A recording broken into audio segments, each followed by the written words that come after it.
सम्राटने तिचा चेहरा आपल्या दिशेने वळवला आणि तिला अचानक मिठीत घेत म्हणाला, "हद्द करतेस यार. तुला माहित आहे ना, मी तुला रडताना पाहू शकत नाही."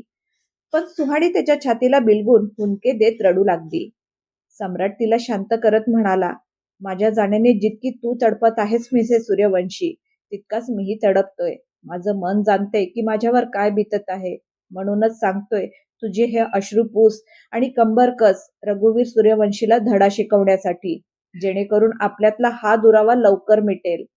असं म्हणत त्याने तिचा चेहरा आपल्या हातात घेतला. सुहाणी त्याच्याकडे आश्चर्याने पाहत होती.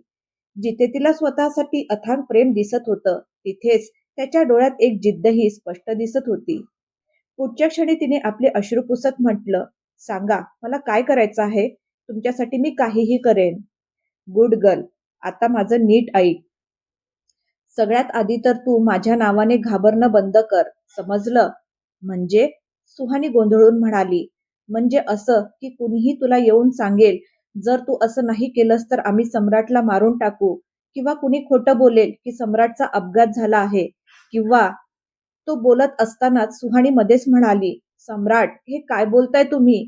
तिच्या चेहऱ्यावर भीती स्पष्ट दिसत होती. "हो, बस हीच भीती जी तुझ्या चेहऱ्यावर आलीये ना, याच भीतीतून तुला बाहेर पडायचं आहे." याच गोष्टीचा फायदा घेऊन तो माणूस त्याच्या डावात यशस्वी झाला होता. पण आता नाही सुहानी. आता तुला ही भीती स्वतःच्या मनातून कायमची काढून टाकावी लागेल, जेणेकरून पुन्हा कुणीच तुला इमोशनल फूल बनवू शकणार नाही. मग तो तिच्या डोळ्यात पाहत पुढे म्हणाला, "तुला स्वतःला इतकं सक्षम बनवायचं आहे की तू त्याच्या समोर पूर्ण आत्मविश्वासाने उभी राहू शकशील, त्याच्या डोळ्यात डोळे घालून बोलू शकशील, आणि हे तू करू शकतेस." त्याच्या डोळ्यात एक वेगळीच जिद्द चमकत होती. "उद्ध्वस्त करायचं आहे मला रघुवीर सूर्यवंशीला, प्रत्येक प्रकारे. खूप पैशाचा गर्व आहे ना त्या माणसाला. मग तो काय करेल जेव्हा त्याच्याकडे पैसाच उरणार नाही?" सम्राट तिचे दोन्ही खांदे पकडून हे सगळं बोलत होता. त्याच्या आवाजातला आत्मविश्वास आणि जिद्द पाहून सुहाणीलाही धैर्य मिळत होतं, आत्मविश्वास मिळत होता. सम्राटने आपला हात तिच्या समोर पुढे करत म्हटलं, "वचन दे सुहाणी की तू हे सगळं करशील." सुहानीनेही आपला हात त्याच्या हातावर ठेवत म्हटलं, "मी वचन देते सम्राट, तुम्हाला जे जे हवं आहे ते सगळं मी करेन. मी स्वतःला सक्षम बनवेन कोणत्याही परिस्थितीत." मग सम्राटने तिला घट्ट मिठीत घेतलं आणि प्रेमाने तिच्या कपाळावर किस केलं. काही क्षण दोघंही एकमेकांना फक्त अनुभवत राहिले. त्यानंतर सम्राट तिथून निघून गेला. पण यावेळी सुहाणीच्या डोळ्यात अश्रू नव्हते, तर एक जिद्द होती, सम्राटला दिलेलं वचन पूर्ण करण्याची जिद्द. दुसऱ्या बाजूला राघव आणि अनुजा उशिरापर्यंत बाहेर फिरत होते. आज दोघांनी खूप गप्पा मारल्या होत्या. राघवने तर अनुजाला इतकं बोलताना कधीच पाहिलं नव्हतं. दोघंही खूप उशिरा झोपले होते. अजूनही राघवने तिला हे सांगितलं नव्हतं की त्याने 2 दिवसाची सुट्टी घेतली आहे. दुसऱ्या दिवशी सकाळी 8 वाजले होते, तरीही दोघं अजून झोपलेच होते. नेहमीप्रमाणे अनुजा बेडवर आणि राघव सोफ्यावर झोपला होता. तेवढ्यात अनुजाची झोप उघडली. ती उठून बसली आणि तिची नजर राघववर गेली, जो झोपेतही खूप गोड दिसत होता. अनुजाला राघवचं ते बोलणं आठवलं, जेव्हा त्याने तिचा चेहरा हातात घेत प्रेमाने म्हटलं होतं, "जर मी म्हणालो की तुझ्याशी लग्न करून मी खूप खुश आहे तर..." ते आठवताच अनुजाच्या ओठांवर एक हलकीशी स्मित रेषा उमटली. काल रात्री ज्या प्रकारे राघव तिच्याशी बोलत होता, तिच्या जवळ येत होता, ते सगळंच अनुजाला खूप आवडत होतं. पहिल्यांदाच दोघं त्यांच्या मैत्रीच्या नात्यापलीकडे जात होते. अनुजाची नजर समोरच्या घड्याळावर गेली, जिथे 8 वाजून 10 मिनिटं झाली होती. हे देवा, 8 वाजले आणि मी अजून झोपलीच आहे, आणि राघवला तर हॉस्पिटललाही जायचं आहे. असं म्हणत ती घाईघाईने राघव जवळ गेली आणि त्याला उठवू लागली. "राघव, राघव, उठा ना. तुम्हाला हॉस्पिटलला जायला उशीर होईल. चला पटकन उठा, 8 वाजलेत." ती त्याच्या खांद्याला हलवत म्हणाली आणि मग स्वतः बाहेर जाण्यासाठी वळली. पण तेवढ्यात राघवने अचानक तिचा हात पकडला आणि तिला आपल्या दिशेने ओढलं. अचानक झालेल्या या प्रकारासाठी अनुजा अजिबात तयार नव्हती. ती स्वतःला सावरू शकली नाही आणि थेट राघववर जाऊन पडली. खरं तर राघवलाही अपेक्षा नव्हती की असं काही होईल, पण आता जे व्हायचं होतं ते झालंच.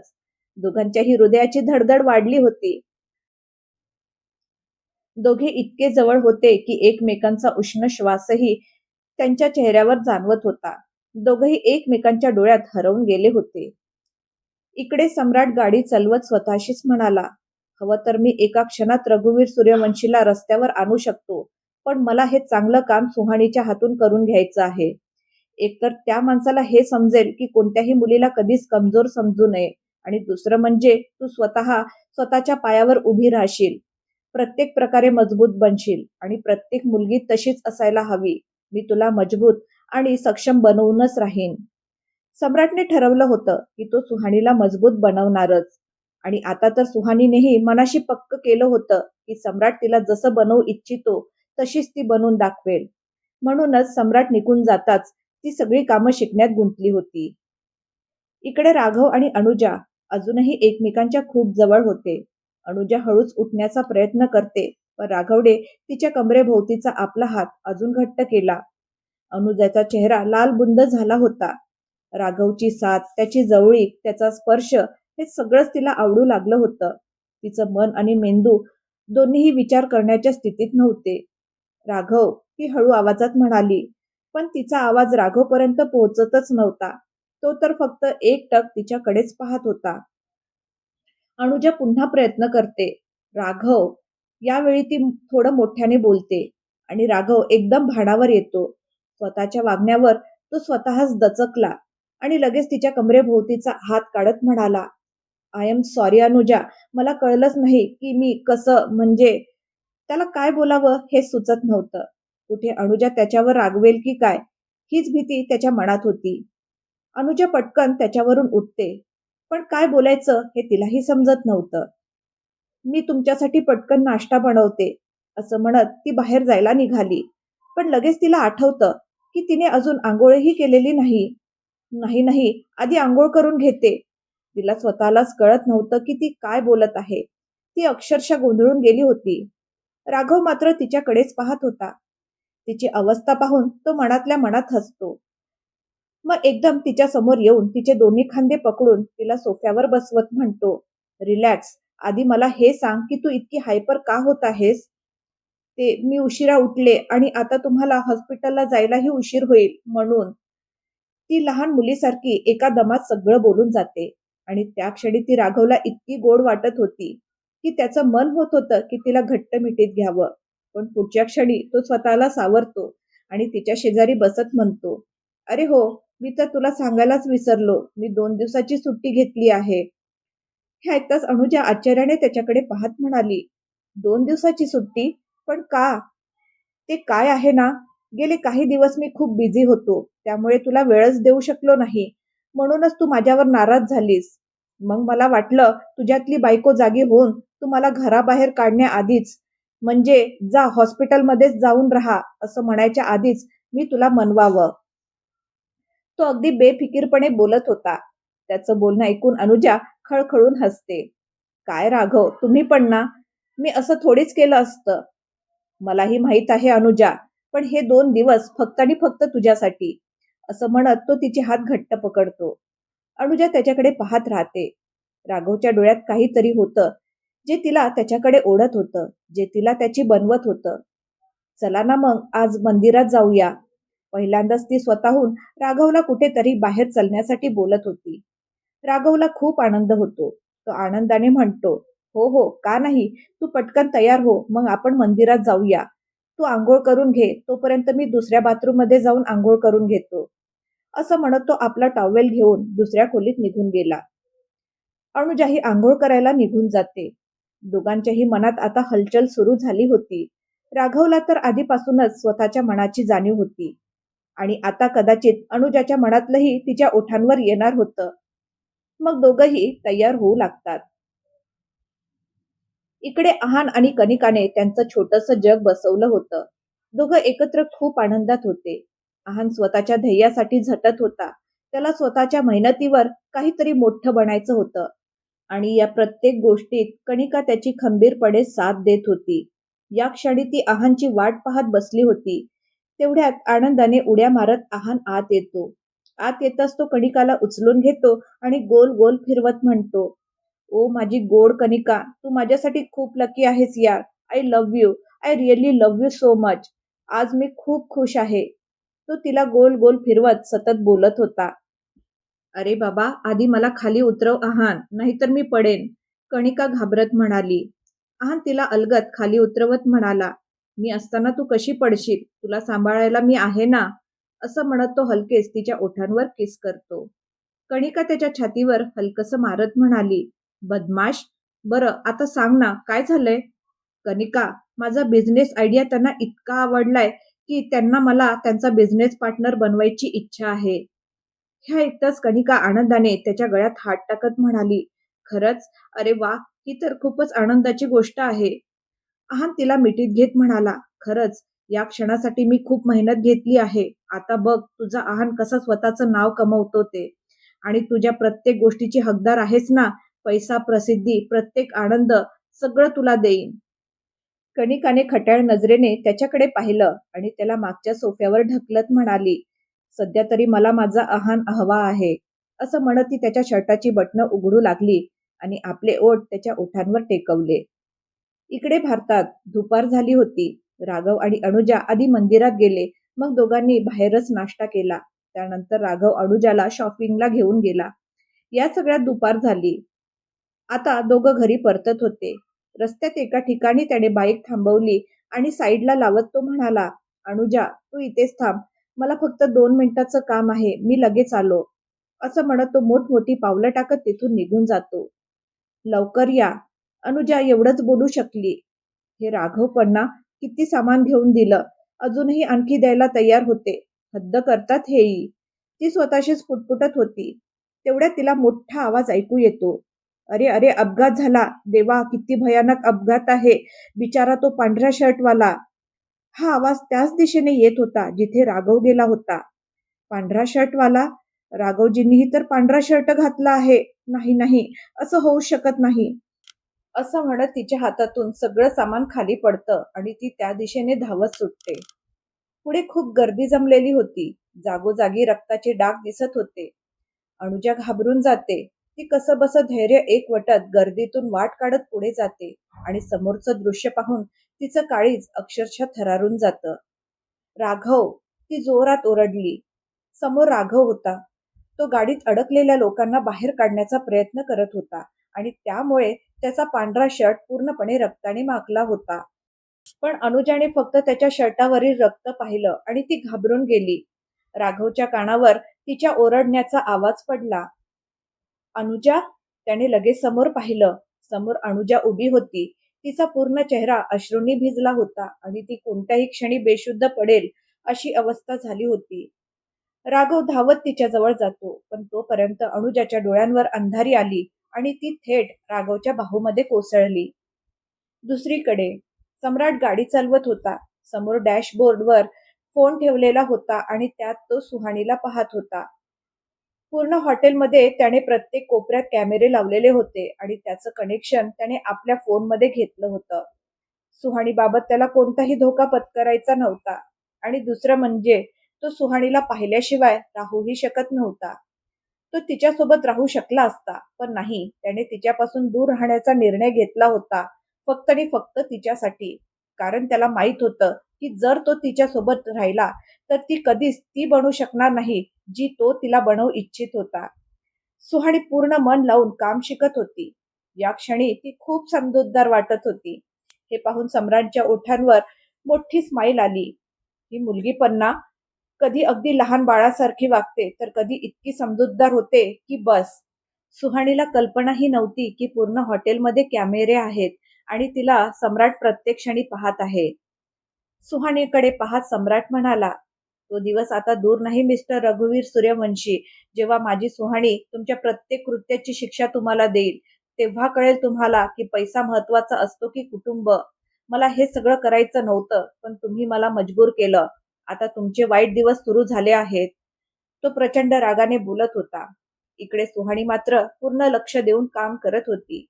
तेवढ्यात ती नर्स तिच्या जवळ येते आणि तिच्यासमोर ज्यूस आणि काही फळं ठेवत म्हणते, मॅम, तुमच्या खाण्याची वेळ झाली आहे.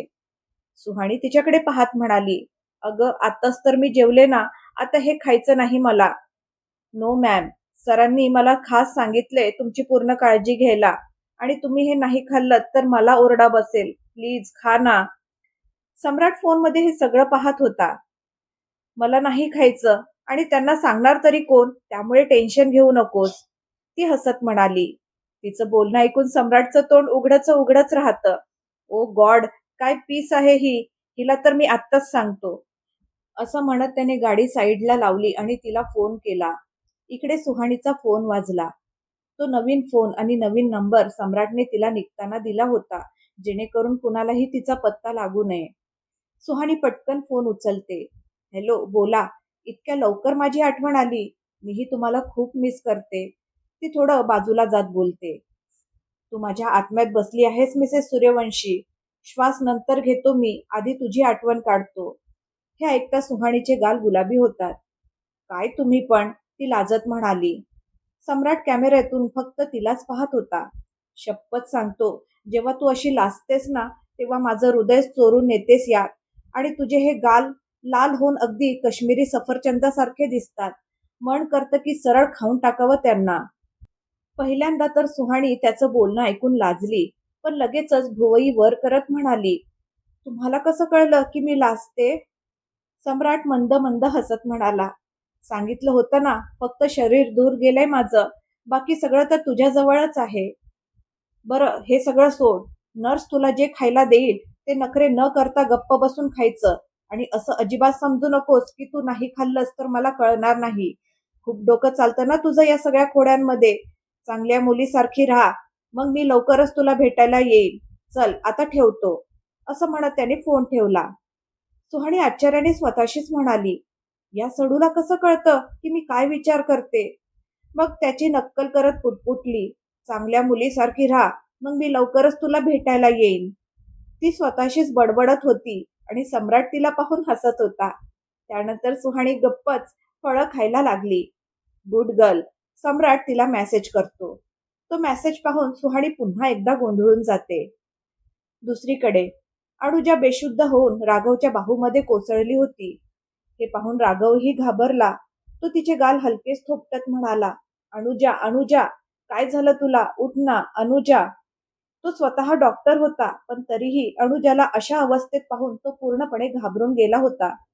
तेवढ्यात एक माणूस त्याला पाण्याची बाटली देत म्हणाला, हे घ्या, चेहऱ्यावर पाणी मारा, त्यांच्या शुद्धीवर येतील. तो बाटली उघडून राघवच्या हातात देतो. राघव लगेच अनुजाच्या चेहऱ्यावर पाण्याचे शिंतोडे मारतो. त्यामुळे तिला हळूहळू शुद्ध येते.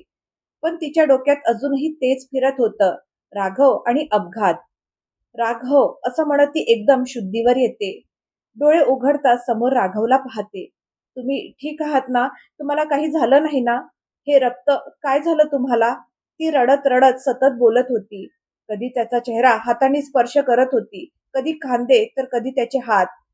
रडून तिची अवस्था खूप वाईट झाली होती. राघवला समजत नव्हतं तिला कसं शांत करावं. तो तिला एकदम मिठीत घेत म्हणतो, मी ठीक आहे अनुजा, मला काही झालेलं नाही. अनुजा डोळ्यात पाणी आणून त्याच्याकडे पाहते आणि मग त्याचा चेहरा आपल्या हातात धरत म्हणते, मला वाटलं होतं की तुम्हाला काही झालंय. ती किती घाबरली होती हे तिच्या आवाजातून स्पष्ट जाणवत होतं.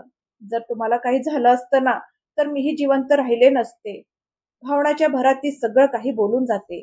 बोलता बोलता ती कितीतरी वेळा राघवच्या चेहऱ्यावर किस करत होती. राघवही तिला घट्ट मिठीत घेतो. अनुजाही त्याला घट्ट पकडून ठेवते. दोघांनाही भान नव्हतं की आजूबाजूचे सगळे लोक फक्त त्यांच्याकडेच पाहत आहेत. राघवला आता अनुजाच्या मनातलं समजलं होतं. ती त्याच्यावर मनापासून प्रेम करू लागली होती. आता फक्त त्या क्षणाची वाट पाहतोय अनुजा, जेव्हा तू स्वतःच्या तोंडाने मला आय लव्ह यू म्हणशील. तो मनातल्या मनात हसत विचार करत होता. अनुजा अजूनही त्याच्या छातीला बिलगून हुंदके देत रडत होती. राघव हळूच तिच्या कानात म्हणाला, अनुजा, सगळे बघतायत. एवढं ऐकणं पुरेसं होतं तिला भानावर आणायला. ती लगेच त्याच्यापासून दूर झाली. तिची नजर वरच होत नव्हती. राघव मात्र आश्चर्यचकित झाला होता. नेहमी इतकी लाजणारी, संकोच करणारी मुलगी आज सगळं विसरून त्याला मिठी मारून आपल्या भावना व्यक्त करत होती. हे प्रेम नव्हतं तर आणखी काय होतं? नंतर राघव तिला सांभाळत घरी घेऊन जातो. अनुजाच्या डोळ्यासमोर वारंवार तो क्षण फिरत होता. तिचं राघवला मिठी मारून रडणं, रडता रडता त्याच्या चेहऱ्यावर किस करणं. त्यावेळी तिला काहीच भान नव्हतं. पण आता आता तर तिच्या हृदयाची धडधड गरजेपेक्षा जास्त वाढली होती. लाजेने तिचे गाल लाल झाले होते. ती इतकी शांत बसली होती जणू श्वासही घेत नव्हती. राघव बाईकच्या मिरर मधून सतत तिलाच बघत होता. लाजेमुळे अनुजाचा लाल झालेला चेहरा पाहून त्याला तिच्यावर अजूनच प्रेम येत होतं. अनुजा अंग चोरून बसली होती. तिचा हात वारंवार राघवच्या खांद्याकडे जात होता, पण पुन्हा तिची लाज आणि संकोच आड येत होतं. अचानक राघवने बाईकला ब्रेक लावला आणि पूर्ण हक्काने तिचा हात पकडून आपल्या खांद्यावर ठेवत म्हणाला, "हा तुझा हक्क आहे अनुजा." एवढं बोलून त्याने पुन्हा बाईक सुरू केली आणि पुढे निघाला. हे पाहून अनुजाच्या ओठांवर हलकीशी स्माईल आली. दुसरीकडे रघुवीर ऑफिसमध्ये डोकं पकडून बसला होता. एका मागोमाग एक सगळे कर्मचारी नोकरी सोडून जात होते. इतकंच काय, नवीन कर्मचारी सुद्धा तिथे काम करायला तयार नव्हते. कंपनीचे शेअर्स दिवसेंदिवस खाली जात होते. स्थिती अशी झाली होती की असंच चालू राहिलं तर कंपनी विकण्याची वेळ येणार होती. मॅनेजर चिंतेने म्हणाला, "सर, जर पुढची डील आपल्याला मिळाली नाही तर आपण पूर्णपणे बर्बाद होऊ. अशी वेळच कधी येणार नाही. तुम्ही मीटिंगची तयारी करा, बाकी मी बघतो." काहीतरी विचार करत तो म्हणाला. इकडे राघव अनुजाला घेऊन घरी पोहोचला. तो तिला आत घेऊन गेला आणि सोफ्यावर बसवलं. मग तिच्यासाठी पाणी आणायला गेला. अनुजा मात्र त्यालाच बघत होती. किती काळजी घेतात राघव माझी. माझ्या छोट्याशा त्रासानेही किती बेचैन होतात. ती मनातच विचार करत होती. तेवढ्यात राघव तिच्या जवळ येऊन बसला आणि म्हणाला, "हे घे पाणी." तो पुढे काही बोलण्याआधीच अनुजा अचानक त्याच्या छातीला बिलगून मोठ्याने रडू लागली. "मी खूप घाबरले होते राघव, खूप जास्त. एका क्षणासाठी मला वाटलं मी तुम्हाला गमावलं. त्यावेळी माझ्यावर काय बीतलं हे तुम्ही विचारही करू शकत नाही." ती रडता रडता बोलत होती. "आजपर्यंत मी स्वतःपासून पळत होते, माझ्या भूतकाळात जगत होते. पण आज तुम्हाला गमावण्याच्या भीतीने मला जाणवलं की माझा भूतकाळ तर कधीच मागे राहून गेला आहे. फक्त मीच त्याला जबरदस्तीने पकडून बसले आहे. पण आता नाही." असं म्हणत ती अश्रू भरल्या डोळ्यांनी राघवकडे पाहते. राघव पूर्णपणे स्तब्ध झाला होता. तिला अचानक काय झालंय हेच त्याला समजत नव्हतं. "मला माहित नाही तुम्ही माझ्याबद्दल काय विचार करता. तुम्ही मला तुमची पत्नी मानता की फक्त सियाची आई?" "हो, हे खरं आहे की या घरात मी सियाची आई बनून आले होते, पण तुमच्यासोबत राहताना कधी तुमची पत्नी बनले मलाच कळलं नाही. किंवा असं म्हणूया, कधी तुमच्यावर प्रेम करू लागले हेच मला समजलं नाही." हे ऐकताच राघवच्या चेहऱ्यावर आश्चर्य आणि आनंदाचे भाव उमटले. अनुजा इतक्या सहजपणे आपल्या मनातलं सांगेल असं त्याला अजिबात वाटलं नव्हतं. "हो, हे खरं आहे. कधी कसं कुठे कळलं नाही, पण तुमच्यावर खूप प्रेम झालं आहे मला." एवढं बोलून ती तिथून पळतच आपल्या खोलीत निघून गेली. राघवच्या ओठांवर मोठी स्माईल आली. तो पटकन उठून तिच्या मागे जातो. अनुजा वॉशरूममध्ये येऊन चेहरा धुवून बाहेर आली. जशी ती बाहेर आली तितक्यात राघवने तिचा हात पकडून तिला स्वतःकडे ओढलं. अनुजा सरळ जाऊन त्याच्या छातीवर आदळली. राघव आपले थंडगार हात तिच्या नाजूक कमरेवर ठेवत तिला अजून जवळ ओढत म्हणाला, "हो, हे खरं आहे की तू या घरात सियाची आई बनून आली होतीस. पण एक सत्य हेही आहे की मी तुला माझी पत्नी बनवूनच या घरात आणलं होतं." हे ऐकताच अनुजा आश्चर्याने त्याच्याकडे पाहू लागली. राघव तिला पूर्णपणे आपल्या छातीशी बिलगवत पुढे म्हणाला, "ज्या दिवशी तुला पहिल्यांदा पाहिलं होतं ना, त्या दिवशीच मला तुझ्यावर प्रेम झालं होतं. आणि जसजसं मी तुला ओळखत गेलो, तसतसं तू माझ्या मनात घर करत गेलीस. तुझ्या चेहऱ्यावर आनंद पाहण्यासाठी मी अक्षरशः वेडा व्हायचो. काय करू ज्यामुळे तू आनंदी होशील हेच मला कळत नव्हतं. पण एक आशा होती की कधीतरी असा दिवस येईल जेव्हा माझं प्रेम तुझ्या मनालाही स्पर्श करेल आणि तुलाही माझ्यावर प्रेम होईल. आणि बघ ना, आज तो दिवस आलाही." राघवच्या त्या शब्दांनी अनुजाच्या डोळ्यात अश्रू तरळले. ती त्याचा चेहरा आपल्या हातात घेत म्हणाली, "इतकं प्रेम करता तुम्ही माझ्यावर?" "याहूनही खूप जास्त." तो तिचे अश्रू पुसत म्हणाला. "मग तुम्ही कधी सांगितलं का नाही?" राघव तिच्या कपाळाला आपलं कपाळ टेकवत हळू आवाजात म्हणाला, "भीती वाटायची कुठे मी तुझी मैत्रीही गमावून बसेन म्हणून. पण आता आता मी मोकळेपणाने माझ्या प्रेमाची कबुली देऊ शकतो." तो तिच्या डोळ्यात पाहत म्हणाला, "I love you Anuja, I really love you." "I love you too Raghav." असं म्हणत ती त्याच्या छातीला बिलगली आणि दोघंही एकमेकांना घट्ट मिठीत घेतात. आता पुढे काय होणार जाणून घेण्यासाठी पाहत राहा माय फोर्स मॅरेज. धन्यवाद.